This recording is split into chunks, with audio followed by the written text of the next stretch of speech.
一通电话从基辅打到北京，泽连斯基认识到一个清晰事实，还是中国靠得住。美国担心的事儿发生了。大家好，欢迎来到振宇在线。俄乌冲突已经持续了400多天，究竟什么时候是个头呢？想必这是当前军迷们最关心的一个问题。最近发生的一个重大事件，很可能预示着俄乌冲突离结束不远了。究竟发生了什么呢？日前，中乌最高领导人通电话，就中乌关系以及当前的乌克兰危机交换意见。虽然围绕电话具体内容的介绍很少，但是这一动作本身就极具重大意义。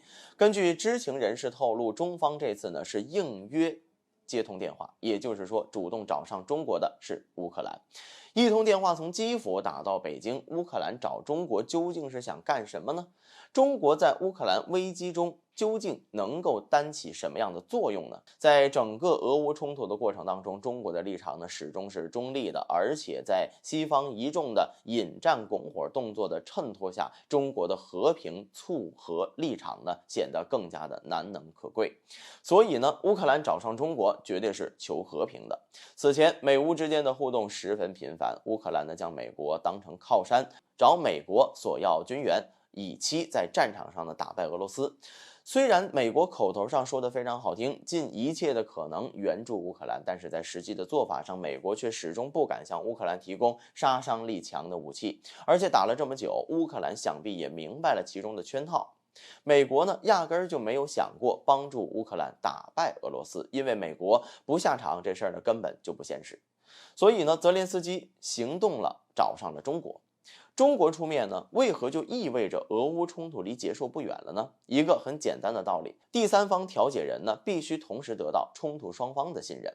乌克兰找上中国已经证明了这一点，而中俄之间最高水平的战略协作关系就早就摆在台面上，所以中国出面调和，说的话呢是最具有信服度和最有分量的。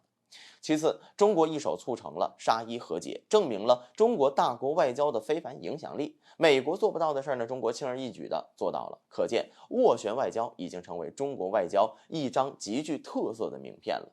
所以，乌克兰找上中国，直接肯定了中国的能力。值得提出的是，中国选择出手的时机呢，也相当的巧妙。冲突前期呢，美国极力的想将俄乌冲突与外场的中国扯上关系，理由很直接，美国试图借助俄乌冲突将中俄捆绑对付。